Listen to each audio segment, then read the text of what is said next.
Hi, I'm Marty Nemko. This is another of my short stories from the book I'm working on called Dark. Stories about things people don't like to talk about. This is called The Bellhop Who Refuses Tips. The manager of the Four Seasons had been frustrated. It had been a month since she placed the ad for a bellhop. The first person she interviewed failed the drug test. She hired the second one, but on day one, she had already received 2 complaints from guests.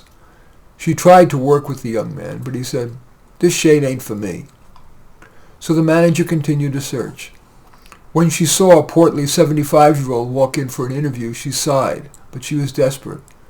Of course, laws precluded her from asking what she really wanted to ask. Why would a fat old guy want to be a bellhop? So she just asked the standard sanitized question. "Would you tell me a little about yourself?" I said that I was a lawyer for a university and just retired, and that I'm already bored. "But why would you want to be a bellhop?"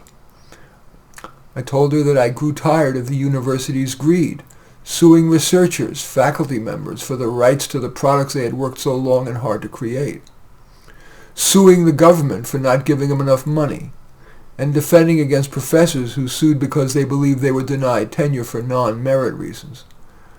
I just want to be nice, to give. I don't need the money. I just want to make people happy. After checking that I indeed had been a university attorney, she hired me. I did my best to discern what each guest wanted. There were the hot couples who just wanted me to dump their stuff in their room so they could get it on. Then there were the nervous people who welcomed my describing the hotel services and locals' favorite restaurants. Then there were people who tried to make me feel small. "Just put it over there." Then they would hustle me to the door as though I were a fly to be shooed out. But it was all okay. What was most fun is that with every guest I said, "I don't want a tip," when they reached out with their $2 or $5. Some just said, "Whatever." Others said, "Are you sure?" And occasionally someone asked, "Why?" And I would say something like, "You came to the Four Seasons expecting to be taken care of. No one likes having the tip.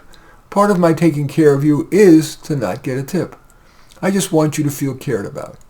And with that, I would nod and make my exit.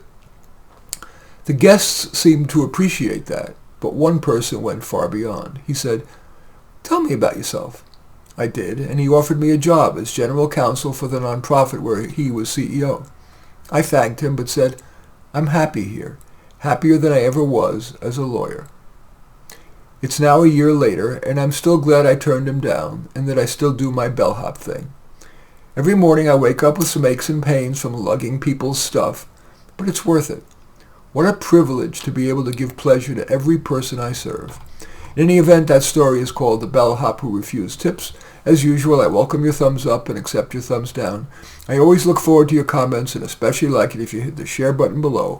Share on your social media so that my efforts can have broader impact. And I am flattered if you choose to subscribe to my channel. And of course, I welcome your checking out my book of currently available short stories called Soloists, short stories of introverts and outsiders facing a dilemma. In any event, I do thank you for watching. I am Marty Nemko.